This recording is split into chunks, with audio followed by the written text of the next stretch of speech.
اور آج خاص طور پہ ہمارے ناظرین کو گویا وظیفہ، قرآنی وظیفہ مل رہا ہے. بہت سارے ناظرین یہ گزارش کرتے ہیں کہ ہمیں کوئی وظیفہ بتایا جائے. تو دیکھیں آج تو قرآن کے ذریعے، اور وہ وظیفہ جو نبی پاک کو رب کی طرف سے عطا ہوا، پیارے آقا علیہ الصلوۃ والسلام کو بھی شفا نصیب ہوئی، تو ہمیں ضرور اس کو اپنانا چاہیے. ناظرین، اس سے پہلے کہ میں مزید اس معاملے میں آگے بڑھوں، میں چاہتا ہوں کہ دونوں صورتوں کی تلاوت اور اس کا ترجمہ پہلے سن لیتے ہیں، اور پھر مزید اس بارے میں بات کرتے ہیں کہ اس حیرت انگیز واقعے سے مجھے اور آپ کو مزید کیا سیکھنے کو ملتا ہے. پہلے سورہ فلق کی تلاوت ہوگی، سورہ ناس کی تلاوت ہوگی. میں یہاں ایک اور بات بھی کہنا چاہوں گا. کچھ لوگ یہ کہتے ہیں جناب ہم وظیفہ کرتے ہیں، اثر نہیں ہوتا، برکت نہیں ملتی. پہلے یہ چیک کر لیں کہ آپ کے مخارج ٹھیک ہیں، آپ تلاوت صحیح مخارج کے ساتھ کرتے ہیں. تو اب جو تلاوت آپ سنیں گے نا، تو اس میں یہ بھی چیک کر لیں کہ آپ کیا اسی طرح کے تلفظ کے ساتھ پڑھتے ہیں، اور اگر مسٹیک کر رہے ہیں تو قرآن پاک صحیح طریقے سے پڑھیے، پھر دیکھیے اس کی کیسی برکتیں ملتی ہیں. آئیے سورہ فلق اور سورہ ناس کی تلاوت اور اس کا ترجمہ. قل اعوذ برب الفلق من شر ما خلق ومن شر غاسق اذا وقب ومن شر النفاثات في العقد ومن شر حاسد اذا حسد. تم فرماؤ میں اس کی پناہ لیتا ہوں جو صبح کا پیدا کرنے والا ہے، اس کی سب مخلوق کے شر سے، اور اندھیری ڈالنے والے کے شر سے جب وہ ڈوبے، اور ان عورتوں کے شر سے جو گروہ میں پھونکتی ہیں، اور حسد والے کے شر سے جب وہ مجھ سے جلے.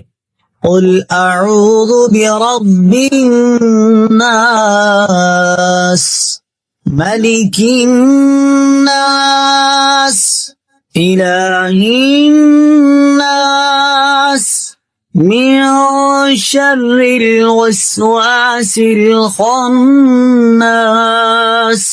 الذي يوسوس في صدور الناس من الجنة والناس. تم کہو میں اس کی پناہ میں آیا جو سب لوگوں کا رب، سب لوگوں کا بادشاہ، سب لوگوں کا خدا، اس کے شر سے جو دل میں برے خطرے ڈالے اور دبک رہے، وہ جو لوگوں کے دلوں میں وسوسے ڈالتے ہیں، جن اور آدمی. ناظرین، سورہ فلق اور سورہ ناس کے بے شمار فضائل و برکات ہیں. ایک اور حدیث پاک سنیے. حضرت عبداللہ بن خبیب رضی اللہ تعالیٰ عنہ فرماتے ہیں کہ ہم پر ہلکی بارش ہوئی اور اس وقت اندھیرا چھایا ہوا تھا، اور ہم پیارے آقا علیہ الصلوۃ والسلام کا انتظار کر رہے تھے کہ وہ آ کر ہمیں نماز پڑھائیں. پھر نبی پاک علیہ الصلوۃ والسلام ہمیں نماز پڑھانے کے لیے تشریف لائے اور ارشاد فرمایا پڑھو. میں نے عرض کی کیا پڑھوں؟ ارشاد فرمایا صبح و شام 3 بار قل هو اللہ احد، قل اعوذ برب الفلق اور قل اعوذ برب الناس پڑھو. ان کی تلاوت کرنا تمہیں ہر بری چیز سے بچائے. چلیں ایک اور وظیفہ مل گیا، سورہ اخلاص کو بھی شامل کر لیں. تو صبح و شام پڑھیں تو انشاءاللہ بری آفتوں سے، مصیبتوں سے، جادو ٹونے سے، آسیب سے، ان طرح کی بلاؤں سے انشاءاللہ محفوظ رہیں گے. ناظرین، یہاں کچھ مسائل بھی سیکھ لیتے ہیں. حضرت اسماء بنت امیس رضی اللہ تعالیٰ عنہ نے عرض کی یا رسول اللہ صلی اللہ تعالیٰ علیہ وسلم، جعفر کے بچوں کو جلد نظر ہوتی ہے، کیا مجھے اجازت ہے کہ ان کے لیے عمل کروں؟ نبی پاک علیہ الصلوۃ والسلام نے اجازت عطا فرمائی. تو سیکھنے کو یہ ملا کہ تعویذ اور عملیات جن میں کفر و شرک نہ ہو، کوئی کلمہ ناجائز نہ ہو، تو اس میں جو ہے وہ تعویذ کرنا، عمل کرنا جائز ہے. اور خاص کر وہ عمل جو آیات قرآنیہ سے کیے جائیں یا احادیث میں وارد ہوئے ہوں. اسی طرح چند مسائل بھی سیکھنے کو ملے. یہ دونوں صورتیں جو ہیں ان کے شان نزول سے ہمیں معلومات کیا ملتی ہے. نمبر 1، جادو اور اس کی تاثیر حق ہے. کچھ لوگ جادو کا انکار کر دیتے ہیں، یہ درست نہیں ہے. جادو اور اس کی تاثیر حق ہے کیونکہ قرآن میں اس کا ذکر ہے، اور نبی پاک علیہ الصلوۃ والسلام پر بھی آپ کی صحت مبارک پر اس کا اثر ہوا. نمبر 2، نبی کے جسم پر جادو کا اثر ہو سکتا ہے، جیسے تلوار، تیر اور نیزے کا بھی اثر ہوتا ہے. یہ شان نبوت کے خلاف نہیں ہے. ہاں، ایسا اثر نہیں ہو سکتا کہ جس سے نبوت کے متعلقہ امور میں خلل آ جائے. حضرت موسیٰ علیہ السلام کے مقابلے میں جادوگر بالآخر اس لیے فیل ہوئے کیونکہ وہاں جادو سے معجزے کا مقابلہ تھا، ورنہ حضرت موسیٰ علیہ السلام کے خیال پر بھی اس جادو نے اثر کیا کہ ان کو خیال ہوا کہ یہ لاٹھیاں، رسیاں چل رہی ہیں. نبی کریم علیہ السلام کے خیال پر بھی اسی طرح یہی اثر ہوا تھا.